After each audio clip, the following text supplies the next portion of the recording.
हमेशा खटपट और नोक झोंक से भरा होता है, लेकिन जब यही नोक झोंक और खटपट हद से ज्यादा बढ़ जाए तो इन्हें झेलने वाला भी एक दिन परेशान हो ही जाता है। हम आज आपके लिए एक ऐसी ही किरदार सलोनी की कहानी लेकर आए हैं, जिसकी ननद ने चिक चिक करके उसका जीना दुश्वार कर दिया है।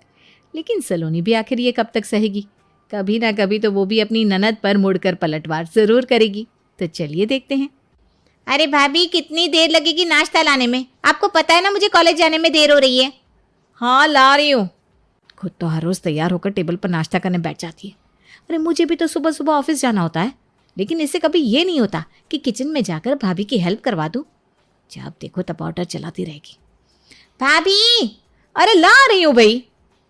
सलोनी टेबल पर नाश्ता लगाती है। ये क्या, आज भी आपने नाश्ते में सैंडविच बना दिया? अरे कभी तो कोई ढंग का खाने के लिए बना दिया करो। देखो उर्वशी, मुझे सुबह सुबह ऑफिस जाना होता है और सबके लिए लंच भी बना कर जाना होता है, इसलिए मेरे पास ब्रेकफास्ट बनाने के लिए ज़्यादा टाइम नहीं बचता। अच्छा, ब्रेड में जो आलू भरकर आपने सैंडविच बनाया है, उसी आलू को भरकर आलू का पराठा बना देती तो क्या टाइम अलग लगता? पराठे को बेलने और सेकने में बहुत टाइम लगता है। अगर पराठे बनाने बैठती ना तो बहुत लेट हो जाती। तुम्हारे पास एटलीस्ट ब्रेकफास्ट करने का टाइम तो है, मेरे पास तो वो भी नहीं है। मम्मी जी, मुझे देर हो रही है, मैं ऑफिस के लिए निकल रही हूँ। सलोनी ऑफिस के लिए निकल जाती है। उर्वशी शाम को कॉलेज से आकर आराम से हॉल में बैठकर अपने फ़ोन में रील्स देख रही होती है, लेकिन जैसे ही उसे सलोनी के घर के अंदर आने की आवाज़ आती है, वो तुरंत अपना फ़ोन टेबल पर रखकर बुक रीड करने लगती है। और सलोनी जैसे ही वहाँ पर आती है, आज आपको ऑफिस से आने में कुछ ज़्यादा ही देर नहीं होगी? रास्ते में ट्रैफिक कितना था, 1 घंटे के रास्ते में भी घर आने में 2 घंटे लग जाते हैं। अच्छा, मैं भी तो कॉलेज से आती हूँ। मेरे कॉलेज से आते टाइम तो कोई ट्रैफिक नहीं होता। सारा ट्रैफिक आपके ऑफिस से आने के टाइम पर ही होता है क्या? अरे आखिर तुम कहना क्या चाहती हो? मैं तो कुछ नहीं कहना चाहती, बस यही कहना चाहती हूँ कि ऑफिस से ज़रा टाइम पर घर आया करो। ऑफिस जाकर तो आप यही भूल जाती हो कि संभालने के लिए यहाँ पर आपका एक घर भी है, भैया ऑफिस से आने वाले हैं, माँ अभी तक भूखी बैठी है। लेकिन आपको तो किसी बात का होश ही नहीं है। अच्छा, तो क्या इस घर में सिर्फ मैं अकेली रहती हूँ? मैं ऑफिस से आने में लेट हो गई तो क्या हुआ? तुम तो घर टाइम पर आ गई थी ना, तो आज सबके लिए खाना तुम बना देती। मुझे पता था आप सारी बात घुमा फिरा कर मुझ पर ही ले आओगी। अरे खाना बनाने को तो मैं बना सकती थी, लेकिन मैं आपकी आदत ख़राब क्यों करूं?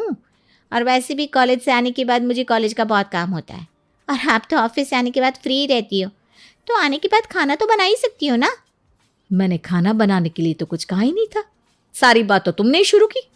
वैसे भी चाहे मुझे ऑफिस से आने में लेट हो जाए या जो भी हो, काम तो सारा मुझे ही करना है ना।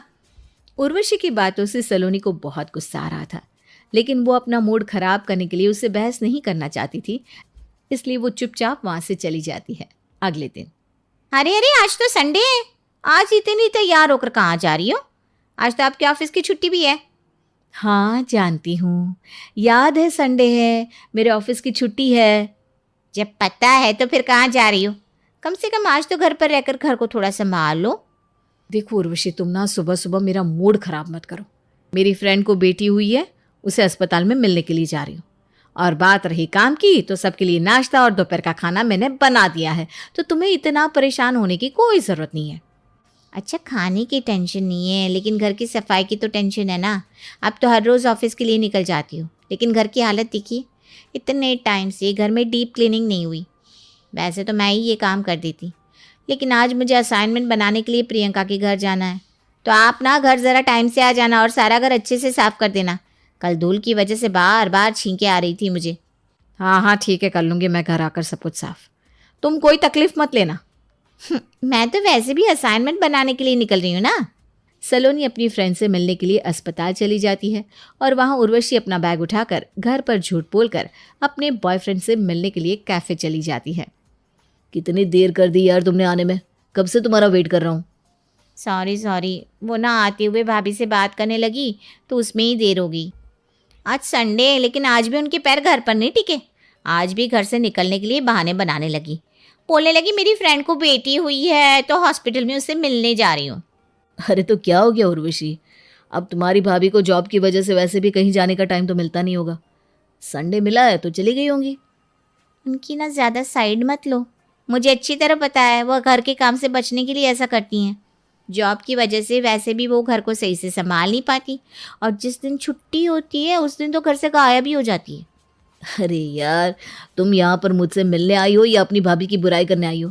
छोड़ो ना इन बातों को। वो दोनों कैफे में बैठकर बातें कर रहे थे।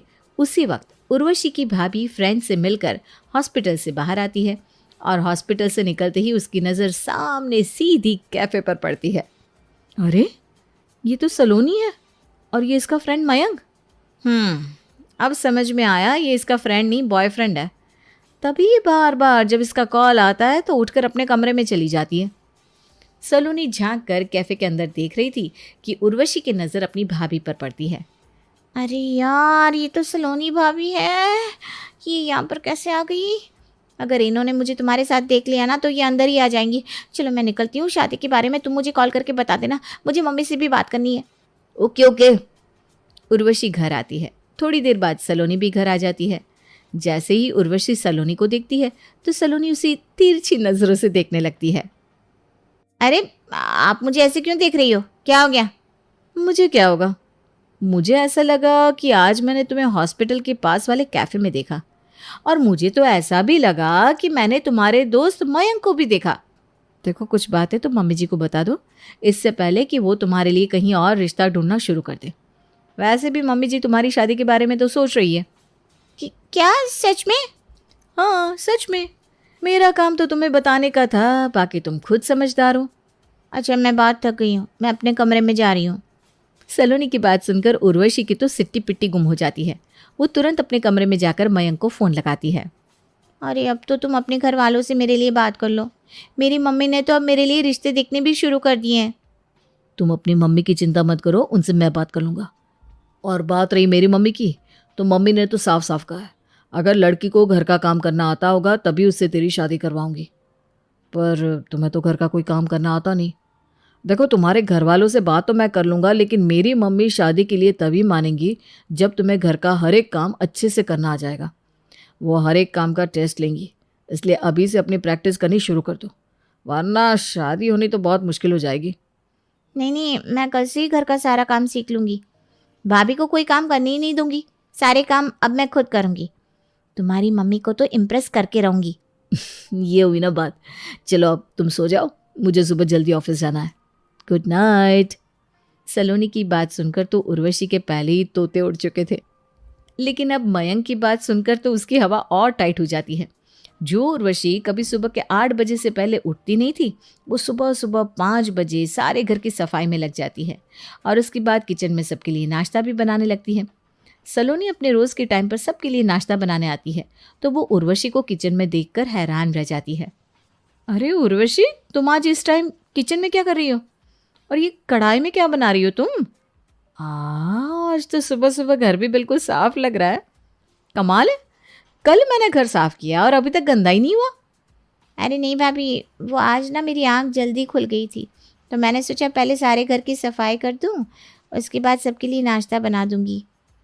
क्या तुम्हारी तबीयत तो ठीक है ना? जो लड़की अपने लिए कभी एक कप चाय भी नहीं बनाती, वो आज सबके लिए नाश्ता बना रही है। आज सूरज कहीं पश्चिम से तो नहीं उग गया?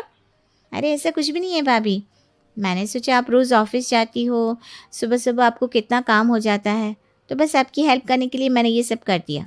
और वैसे भी ना मुझे अब घर का काम सीखना है, मुझे अभी तक कुछ भी करना नहीं आता। आज पहली बार सबके लिए पोहे बनाए हैं, आप टेस्ट करके बताओ ना कैसा बना है।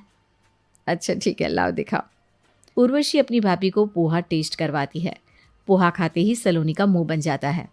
अरे ये क्या बना दिया तुमने? इसका टेस्ट तो बहुत ज़्यादा अजीब है, किसी चीज़ का फ्लेवर ही नहीं आ रहा। ऐसा लग रहा है बस तुमने तेल में पोहे को फ्राई कर दिया।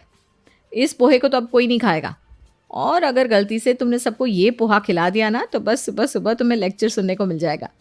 मैंने आज नाश्ते के लिए छोले भिगो कर रखे थे कि सुबह सबके लिए छोले भटूरे बनाऊंगी, लेकिन अब तुम्हें खाना बनाना सीखना है तो मेरी जगह तुम छोले भटूरे बना दो। लेकिन मुझे तो बनाने नहीं आते। अरे बनाना तो तुम्हें पोहा भी नहीं आता, पर फिर भी कोशिश की ना। हाँ, तुम्हारी कोशिश नाकाम हो गई, लेकिन कोशिश नहीं करोगी तो सीखोगी कैसे? चलो मैं तुम्हें रेसिपी बताती हूँ, वैसे ही बनाना। अच्छा ठीक है भाभी। सलोनी उर्वशी को छोले भटूरे की रेसिपी बताती है। समझ गई ना कैसे बनाने हैं? हाँ भाभी समझ गई। अच्छा सुनो, छोले भटूरे के साथ थोड़ी लस्सी भी बना लेना, मैंने दही जमा कर रखी है। अब तुम सबके लिए नाश्ता बना ही रही हो तो मैं जाकर रेडी हो जाती हूँ। आज थोड़ी जल्दी ऑफिस चली जाऊंगी। आज पहली बार इस तरह उर्वशी को काम का ऑर्डर देकर सलोनी के मन को बहुत खुशी मिलती है। उर्वशी पूरे 1.5 घंटे तक किचन में लगकर परेशान होकर सबके लिए छोले भटूरे और लस्सी बनाती है।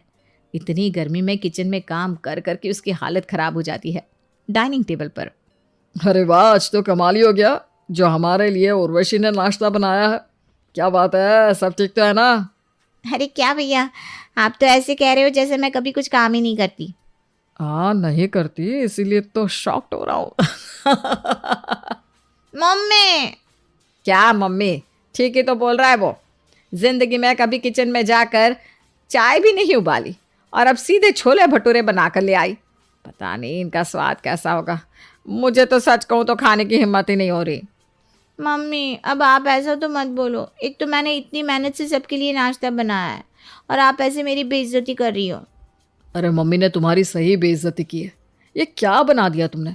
ये भटूरा तो मुझसे टूट भी नहीं रहा, और ये छोले इसमें क्या डाला है तुमने? इनका तो मुझे टेस्ट ही कुछ समझ में नहीं आ रहा। सच में क्या इतने बुरे बने हैं?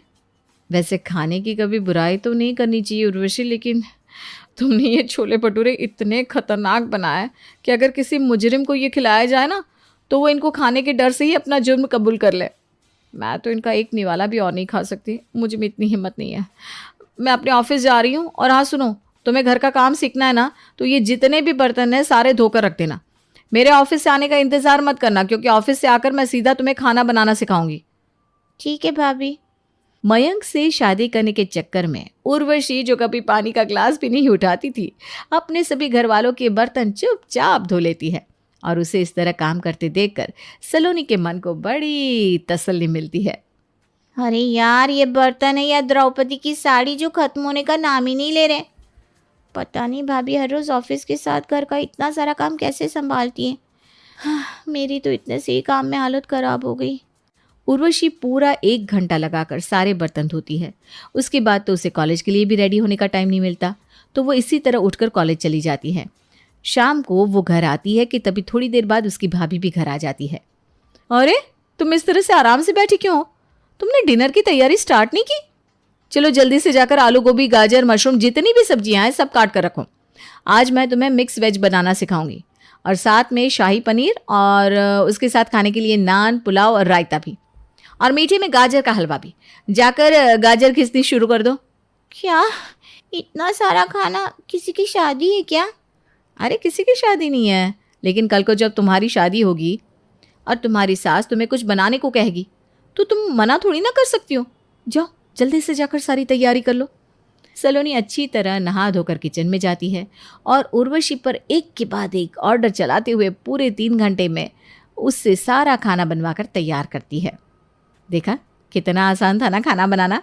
अब मैं तुम्हें हर रोज़ इसी तरह अच्छा अच्छा खाना बनाना सिखाऊंगी, ताकि तुम अपनी सास को खुश रख सको। देखो शादी के बाद ना सास को खुश रखना बहुत ज़रूरी है। एक बार को पति नाराज़ हो जाए चलेगा, लेकिन सास नाराज़ नहीं होनी चाहिए। हाँ, नहीं होनी चाहिए। तो चलो खाना टेबल पर ले चलो। अब सलोनी हर रोज़ उर्वशी से खाना बनवाती, बर्तन धुलवाती, घर की सफाई करवाती। अब बाकी था तो बस एक काम। उर्वशी आज संडे है ना, तो मैं सोच रही हूँ घर के जितने भी गंदे कपड़े हैं वो सब तुम धो लो। तुम्हें कपड़े धोने भी नहीं आते ना। अब घर में इतने सारे गंदे कपड़े जमा हो गए और बहुत टाइम से घर के पर्दे भी नहीं धुले हैं। एक काम करो, आज तुम सारे कपड़े, बेडशीट, पर्दे सब कुछ धो। तब तक ना मैं सबके लिए लंच बना लेती हूँ। लेकिन लंच तो मैंने सबके लिए पहले ही बना दिया। अच्छा चलो फिर तो ये और भी अच्छा है। मैं तुम्हारे साथ चलती हूँ, तुम्हें सिखा दूंगी कपड़े कैसे धोते हैं। चलो चलो जल्दी से सारे पर्दे उतार लो, तब तक मैं बाकी के कपड़े लेकर आती हूँ। सलोनी उर्वशी के सामने कपड़ों का इतना बड़ा ढेर लाकर इकट्ठा कर देती है कि उन कपड़ों को देखकर ही उर्वशी की हालत खराब हो जाती है।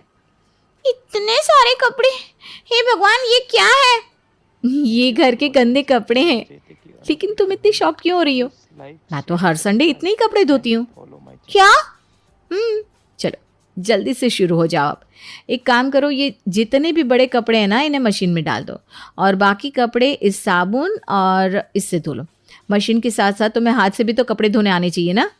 अरे यार, ये घर का काम कितनी बड़ी मुसीबत है। रोने से कोई काम नहीं चलने वाला। काम सीखना है ना तो काम करना भी पड़ेगा। चलो रोना बंद करो और कपड़े धोने पर फोकस करो। सारे कपड़े अच्छी तरह साफ होने चाहिए। सलोनी बिल्कुल उर्वशी के सर पर खड़ी होकर उससे एक एक कपड़े को रगड़ रगड़ कर धुलवाती है। पूरे 4 घंटे बाद उर्वशी कपड़े धोकर फ्री होती है। हाय भगवान, मेरे तो हाथों और पैरों में इतना दर्द हो गया है कि अब यहाँ से उठकर अपने रूम तक जाने की भी हिम्मत नहीं हो रही। अरे अभी तो तुम्हें अपने रूम में जाना भी नहीं है, अभी तो तुम्हें डिनर बनाना है। चलो जाओ, जाकर डिनर की तैयारी करो, तब तक मैं ये सारे कपड़े सुखा देती हूँ। क्या, डिनर भी? हे भगवान। इतनी थकी हारी उर्वशी अब जाकर सबके लिए डिनर बनाती है। उसके बाद वो सारे गंदे बर्तन धोती है। सुबह से शाम तक घर का काम करते करके उसकी तो हालत ख़राब हो जाती है। वो सबसे पहले अपने रूम में जाकर मयंक को फ़ोन करती है। देखो, तुमने कहा था ना घर का सारा काम सीख लो, तभी तुम्हारी मम्मी शादी के लिए मानेगी। मैंने घर का सारा काम सीख लिया, अब प्लीज़ मेरे घर पर रिश्ता लेकर आ जाओ ना। ओके। कुछ दिन बाद मयंक अपनी माँ के साथ उर्वशी के घर रिश्ता लेकर आता है और उन दोनों का रिश्ता पक्का हो जाता है। लेकिन मयंक और सलोनी एक दूसरे को आपस में देखकर बड़ी ही दबी हुई हंसी हंसते हैं।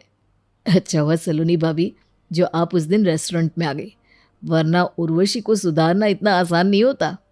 दोनों उर्वशी की तरफ देखते हुए बहुत मुश्किल से अपनी हंसी कंट्रोल करते हैं और सलोनी मयंक के साथ मिलकर उर्वशी को अच्छी तरह से सुधार कर उससे अपना बदला ले ही लेती है।